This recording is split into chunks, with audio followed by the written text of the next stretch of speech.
Ladies and gentlemen, welcome back to the Players Zone YouTube channel. Welcome back for our Champions League predictions. The second leg of the quarterfinals kicking off tonight. Obviously, I guess the weakest side of the draw, you can say tonight, but none of these Champions League round quarterfinal games didn't deliver last week. They're all fabulous, and I absolutely cannot wait to dive into all of them here with my predictions. Didn't go too bad last week. Got I think half of them sort of right, and the way I saw the game going went sort of similar for all the games there. So quite impressed with that side of things. But can I get a few results right here this week? Absolutely, as I said, cannot wait for these quarterfinal second legs. We've got so many different storylines. We've got a lot of chances to go to extra time in all these games, potentially penalties as well, with the whole away goals rule being ruled and taken away and ruled out now. So it's going to be very, very interesting. And we've got some big teams here that could be knocked out. Looking at the other side, obviously, those Wednesday night games there, you've got the likes of Bayern, Arsenal, Man City or Real Madrid. Two of those teams get knocked out, potentially PSG or Barcelona going out as well. So you've got some big teams here that could fall short here, teams that would expect to try and push on and try and make a semi or a final. So going to be very, very interesting and a lot of storylines to dive into. With it all being said, ladies and gents, get straight now into these predictions.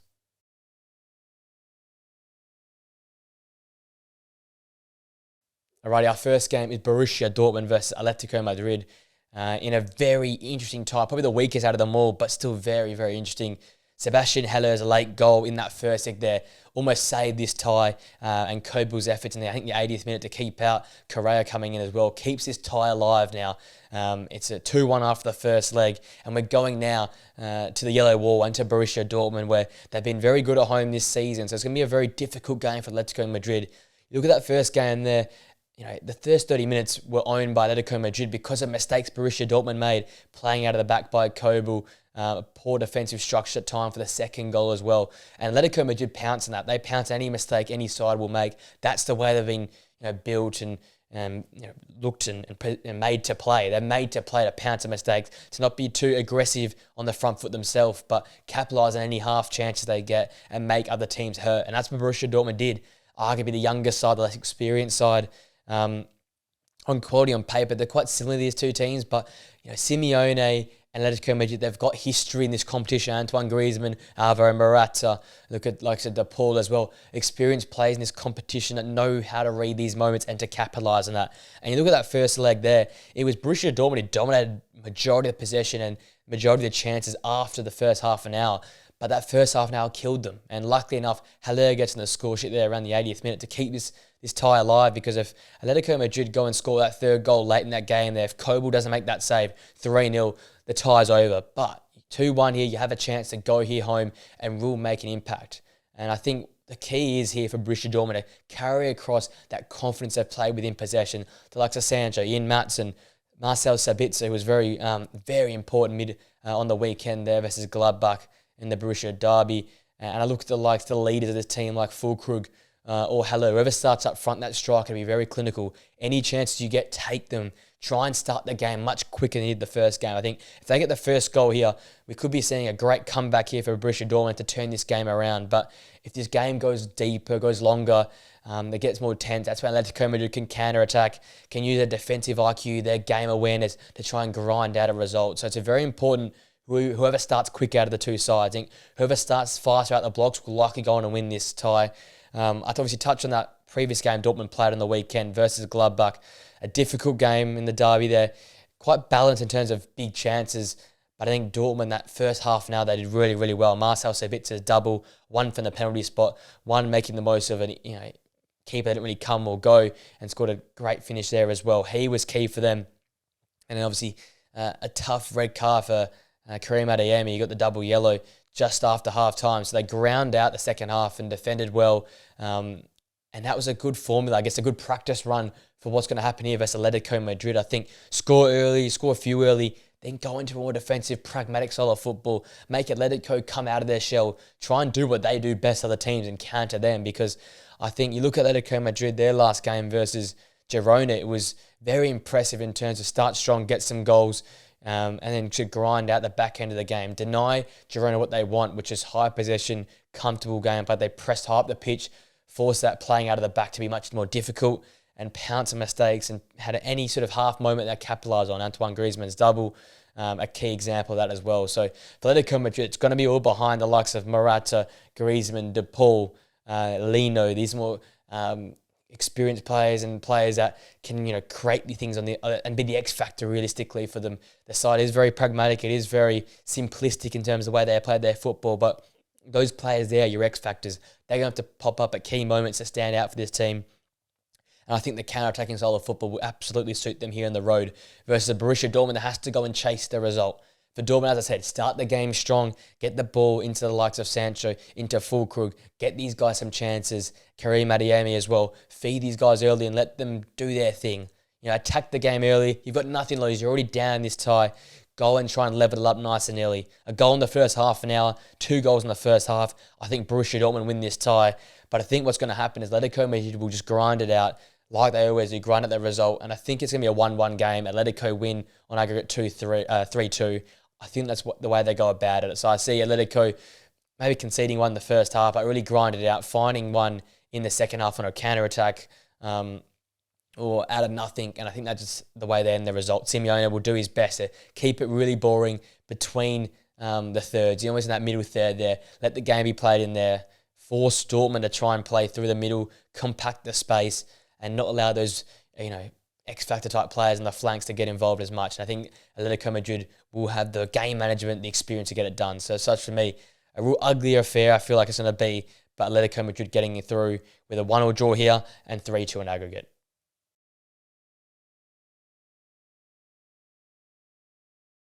Our next fixture here tonight, which is going to be very, very exciting, is Barcelona versus Paris SaintGermain in what could prove to be a massive game for individual awards, for who can make the final. I think this team here, whoever wins this game, will go on to the final. I think they're much stronger than the other side of this bracket here. And the two teams have been very impressive as of recent. The first leg, excitement fest galore. Obviously, the 3-2 result in favour of Barcelona. Massive moments. Dembele standing up. Mbappe shut down. Kubasi with one of his strongest performances at the back. Rafinha, a great few moments there. Christensen's first goal, I'm pretty sure, for Barcelona as well. So had so many great moments. Was a back and forth type of affair. Both teams having their fair share of chances and possession, and just two teams that weren't afraid to attack each other. It went away from what Barcelona have been good at in the league and of recently, which is defensive orientation. Actually, they were quite good defensively, but PSG outdid them with some great midfield play. Vitinha in that midfield stood out a lot for me. Obviously got in the score sheet as well, but was very, very strong in there. And then Ruiz as well, another player that has gone under the radar a bit, but that younger midfield, that less experienced midfield, producing on the biggest stage, and that's very impressive to see. And it's good to see there because they're going to have to go and take this younger squad away to Barcelona, a very hard place to play football, and we know that. And many of the big teams in the world go there and just get overwhelmed by the moments, the crowd, the atmosphere, and the way Barcelona play their football. Obviously, you saw it happen with Pedri coming straight on and impacting the game, and I expect something very similar because last time out, Barcelona beat Cadiz 1-0 in the league. They did rotate basically all their players. I think Kubasi played and started, and Fermin Lopez, the two that could possibly start again in this game here. They're the only two that actually got the start. Obviously, ter Stegen as well, but we know he'll start again. So a well-rested Barcelona side. I can expect us to see Gundogan, Pedri, Sergio Roberto, probably midfield there as a more stable midfield group, a more experienced midfield group, something that we're used to seeing at Barcelona. And then you look to the likes of Lamine Yamal and Lewandowski. Those are two for me that, despite what Rafinha did in the first leg and despite what João Felix did against Cadiz, those are the two guys for me. They're the two X-factor players. Lamine Yamal, we know, can score and create out of nothing. We know Lewandowski is one of the great Champions League goal scorers and big game goal scorers. Those are the two guys that have been massive for them in recent weeks in the league and in cup competitions like the Champions League, and they're going to have to stand out once again. This PSG backline is good on paper, but hasn't been solid enough for my liking, especially in the Champions League. Conceding too many chances for me. Yes, that's partly on the midfield, but I think on the backline in majority. Look at the likes of Hakimi, Marquinhos, Kimpembe plays back there as well, or you play Skriniar. There's so many great players in that back line there. They have to stand up. Hernandez back there as well, Donnarumma in goal. If PSG are going to have any chance of getting out of this tie, it's going to have to be whoever can control the midfield, obviously, first. But for PSG in particular, it's that back line there. Be more compact. Deny Barcelona a lot of chances. Force them to play sideways. Don't allow them easy chances in behind. limit the chances that Lamine Yamal gets on the ball, close his space down, limit his running room. That goes a long way to PSG getting a result here out of this game. If you come into this down a goal, that's the big thing. You come in this game down a goal 3-2 in the first leg, so you're going to have to create something. And I think on the other side of the pitch, it's about Kylian Mbappe. How are you going to get him free? How are you going to get him more chances? Almost shut out of the game that first leg. And yes, he turned facilitator for the others in the team, but you need him to be on the score sheet here. He's their big-time player. He's their marquee player. He's their leader. Find him. Make him win the game for you. We've seen what he did in the World Cup final. He almost won the game off his own boot. You're going to have to look to him again here. I think it's very viable. Use pace. Try and stretch this Barcelona back line and then open up spaces for Mbappe to find his way through and to pick gaps. Obviously, going against that back line of Cancelo, Kubasi, Koundé, Araujo is going to be very difficult. These guys have been resilient, almost perfect in the league in terms of their clean sheet records. It's going to be very, very hard. But we saw they scored 2 in the Champions League in the first leg. So it's very possible to score goals against this back line. It's not impossible. So for me, for PSG, it's about that back line being solid, limit the chances Barcelona get. Up front, obviously, find Mbappe. And then for the midfielders, I know it's a young midfield group, but just try and half that midfield battle there. Make it hard for Gundogan and Pedri. And then on the other end, Vitinha and Ruiz try and push forward and create the odd chances. Ali, try and get him the odd chance going the other way as well. I think PSG obviously are underdogs going away from home, less experienced side. Pedri coming back is a game changer for me. And obviously Lamine Yamal and Lewandowski up top are the X factors for Barcelona. I think Barcelona will be a harder sort of affair. PSG will make it half, and I think they'll come from behind in this leg here. But then win this game 2-1, and then therefore going through 5 through an aggregate. But don't get me wrong, I think it's going to be a very tight affair. I think PSG score first, but Barcelona find the way to build into the game and get the eventual result 5 through an aggregate. I've got Barcelona going through in this affair here.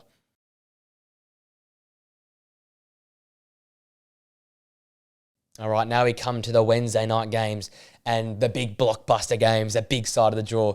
We're starting off with these two teams, Real Madrid and Manchester City. Manchester City at home here hosting Real Madrid. What a game we've got in store for us. I think that first leg was arguably one of the games of the season, how entertaining it was. 3-3, comebacks, some teams leading. You went 1-0 for Man City. Real Madrid go and lead 2-1, and then City scored 2 more to make it 3-2, and then Valverde with a great volley to make it 3-3. We've had great goals from Vardiol and Foden and Valverde, a great solo run from Rodrigo. This game had it all. Defensive masterclasses from the likes of Rudiger, players underperforming like Haaland, lack of chances for Vinicius. Tchouameni missing this game with a yellow card in the first minute. Bernardo Silva creating things constantly. It's got it all. Storylines galore, moments galore. Carlo versus Pep. I cannot hype this game up anymore. And I think, like the first leg, for me, it's all going to come down to who can control the big moments more, who can have the bottle to absorb some pressure when they need to, who can capitalise on momentum when they need to. Because in that first leg there, it was down to a T. It was when teams didn't quite have the momentum. At times they defended well. At times the team in control went and scored those goals, had those great sort of 10 to 15 minute runs and scored goals. And then late in games, the big moments happen. Real Madrid find a way to get an equaliser through Valverde. Man City were resilient and tough to beat and scored some fabulous goals. And as such, we're teed up here for a second leg that's going to be absolutely fantastic. Great players on both sides here. Let's look at the previous games. Obviously, Man City versus Luton and smashed them 5-0 on the weekend. Haaland back in the goals. De Bruyne keeps doing what De Bruyne does best. We've got a bit of rotation there. Look at Edison coming back. That back four being very stable. Vardio, Ake, Jones Stones up there, Ruben Diaz. It's just a very, very together back four at the moment. Just 4 centre-backs that are all versatile and all do a great job. And I think that's the key. They've got so much size, pace, versatility and strength that's going to make it hard for Rodrigo, going to make it hard for Vinicius, going to make it hard for Jude Bellingham to find opportunities to score goals, to make chances, to be at their pacey and dynamic best. So as such, it's going to be hard for Real Madrid to find those guys. You look into other players like the Fede Valverde's, maybe like the Brahim Diaz's off the bench. Real Madrid got a tough win last time out in the league, 1-0 over Mallorca away from home, a team that's been very hard to beat this season. Obviously, it's screamer from Tchouameni, and that's the theme I'm thinking will happen here in this game here. Real Madrid just have that aura, have that way to find wins out of nothing. They find results they don't think they deserve and they still get it. And they've gone through a bit of a rougher patch here, haven't been in blistering form, but they're still unbeaten in the last 13 games. City have scored 3 or more goals in the last 4 games and haven't really been being held goalless outside of Arsenal in recent weeks. So you've got two teams in the peak of their powers. Man City are going through that run to the end of the season, which we're so used to. They're top of the Premier League now. They've got all the confidence and all the momentum. Real Madrid are top of their league.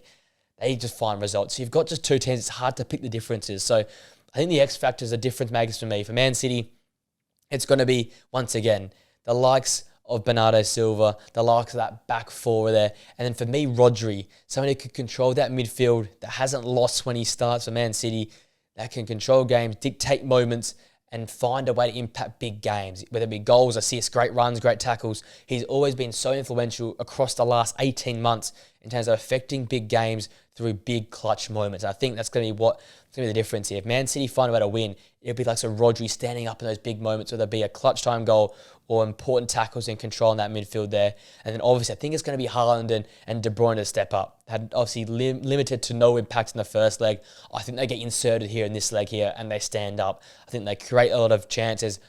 Do they score them? That's the difference. Does Haaland put the ball in the back of the net? Does De Bruyne keep creating these ridiculous grade A passes? I think De Bruyne is in his tip-top form. Haaland is finding that momentum again, but can he find the back of the net? That's the thing. So for me, it's those two dynamic duos up front and then Rodri in midfield alongside that awesome back four.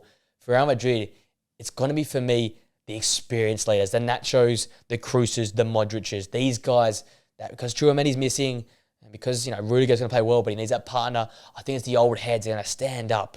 The real true Real Madrid history of the past, the heritage that have won all these champions, they've scored 2, 3, 4 finals in a row, that constantly win titles, that constantly have won trophies. It's these guys going to stand up at big moments, I feel like. Yes, their legs might have gone from under them. Yes, they might not be as impactful as we're used to them being. But I think when push comes to shove, when their backs maybe get back up against the wall, when the heads of Bellingham and Rodrigo and Vinicius might drop or lose their heads a bit, it's going to be these guys that stand up and change the game for Real Madrid, whether it be an incredible pass or an important tackle or a goal line saving clearance or an important flick on at the front post for a goal.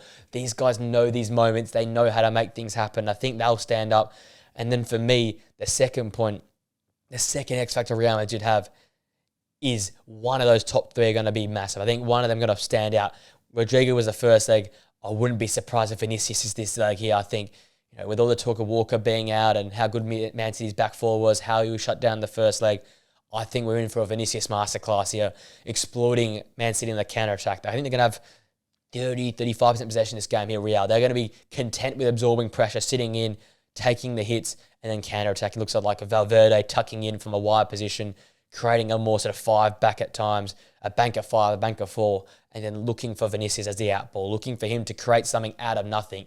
And I think if him and Rodrigo and Bellingham, if they get the few chances they get, or how many chances they get, if they take them, I think Real Madrid go through. I generally think the aura, the mentality, Carlo Ancelotti, these big game moments, I think Vinicius will be the guy that when he gets a half chance with that ridiculous solo run or ridiculous solo goal, he'll be the one to take it and he'll be the one to get them through. I think once again it's going to be a high-scoring game. I think it's going to be Man City peppering one end and Real Madrid just counter-attacking and getting it down the other end. I've got Real Madrid winning this game 3-2. It sounds ridiculous, but I think they've got them, winning this game 3-2, going through 6-5 in aggregate. I know it might be one of the few that think Real Madrid can do it, but I just am so believing. I don't know if it's blind faith or just arrogance, the fact that I think they can do it, but I just think Man City, yes, they're a great side. Yes, they've already won the Champions League, but Real Madrid's aura in this comp, Real Madrid's experience, the players they've got, I think they'll just find a way. They always find a way, and I think they'll do it once again here versus Man City. Against all odds, I've got them winning this game 3-2 and going through to the semi-finals 6-5 on aggregate.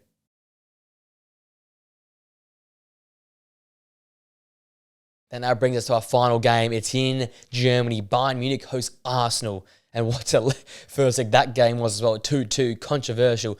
Pens should have been given at both ends, many people believe. Big moments, big chances, and big players standing up. Harry Kane, Gnabry, and Sane, Saka, Trossard. The list can go on. Saliba at the back as well. Martin Odegaard in midfield. Each team had their moments. Each team took their moments. And when push came to shove, both teams adjusted very well in game. I think it'll be a very similar style of football once again in this game here. What we saw in the last game was Bayern playing that counter-attack, playing that more pessimistic, pragmatic style of football, but making it work with one-touch play, counter-attacking and exposing Arsenal pushing too up the pitch. And for us, it was big moments after big moments, but can they capitalise? It's been the question asked of them.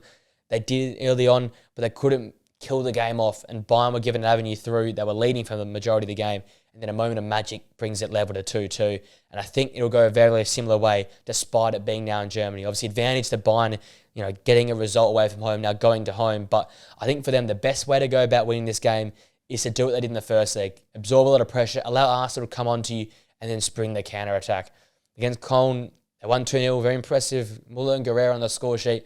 But you saw they conceded a lot of chances, and I said it all year. They played too high up the pitch, sometimes too attacking for my liking, and they get exposed. They concede too many chances. And early in the first half an hour versus Cologne, they could have conceded 2 goals if it wasn't for Ulrich in goal or chances being missed. So his Arsenal team is much more clinical. They're in great form despite what happened the weekend. They're an informed team, arguably the most informed in the world. You're going to have to be worried about what they can do with like Saka, whether it be Martinelli or Trossard, Jesus, Ødegaard, Kai Havertz. These guys are big-time players that are performing at the moment. So I think if you're FC Bayern Munich, we've seen teams do it this season, most recently Aston Villa on the weekend. Sit in, absorb some pressure, and spring the counter-attack. Like they can do so well with some of the most talented players in the world there. It makes one-touch counter-attacking football very, very easy. Obviously, looking at Arsenal's game on the weekend, they lost 2-0 to Aston Villa. And Aston Villa set the blueprint up perfectly for Bayern Munich. It is early on, work your way in the game. It's almost like an exponential growth. They were dominating the first 15, 20, 30 minutes, but they just grew their way into the game. A mistake at the back gave Watkins a chance to hit the post, but it woke Villa up. It said, okay, we have a chance here. Allow us to have the ball. We'll sit in deep. We'll absorb some chances. We'll rely on our keeper to make a big save here and there. But when we get the opportunity, we'll counter them. We will allow Arsenal to come right onto us, and we'll spring the counter out using pace and using clinical finishes to get the job done. And picking big moments to counter, winning corners out of nothing, scoring beautiful goals on the counter-attack like Ollie Watkins, taking your chances like Leon Bailey, you can go and win against his Arsenal side. We've seen that times this season, actually with Villa twice this year. That is the blueprint. You don't have to have 40 or 50% possession. You basically have 30, 20% possession versus Arsenal. Allow them to come, allow them to keep attacking. You've got one of the best keepers in the world, some of the best defenders in the world. Absorb that pressure, spring the counter-attack. Use that one-touch passing. Kimmich, Goretzka in there. Use those wingers to work really hard. Koeman, Gnabry, Sane, whoever plays. Same thing like the first leg. Work very hard up and down the pitch, going both ways. And you've got Harry Kane up top, who's the king of making something out of nothing. He's played under Mourinho, at Tottenham. He scored still great numbers of goals. He knows how to score out of nothing. He knows how to create from nothing. So that's the blueprint for me for Bayern. I know you're at home, but you don't have to be this aggressive, front-footed side. That will just bring Arsenal onto you because we see how many chances that Bayern conceded this season playing this progressive, attacking style of football. I think sit in, find your moments, and capitalise on them. And we've seen with Arsenal this season, they are vulnerable at times when they have too much of the ball. They overthink things. The pressure builds up. They're still a team that doesn't have that real killer. Bayern have got that killer. They've got Muller. They've got Kane. They've got Musiala. These guys are killers that can score from nothing. They can score the chance when they need to. Arsenal don't have it. We saw on the weekend, missing chances, not taking it when they had the opportunity to take that chance, and it came back to bite them on the bum. And that's what could happen here for Bayern if they play the game right. I think that's going to be the key. Sit back, be happy with 30% possession, be happy with conceding 20 shots to Arsenal, but make them shots from outside the box, hard shots that have no real value, and then utilise that counter-attack to a T. Like the first leg, replicate the first leg. It was a moment of brilliance to draw Arsenal level, that second goal there from Jesus and Trossard. And you win this tie and you go through. You keep riding your luck and you might end up in a Champions League final. So I think this is a very good position they've got themselves in. They've done all the hard work in the first leg. They've just got to capitalise here in the second leg. Put together 90 minutes of just tough football, be hard to beat, and I think you can go through here. And as such, I got Bayern winning this game 2-1, capitalising Arsenal mistakes, and Arsenal sort of over-pressurising themselves, stressing, and missing the big moments. That's how I feel like this game's going to run. I see Bayern winning 2-1, going 4-3 in aggregate, and setting up another massive semi-final for Bayern to enter.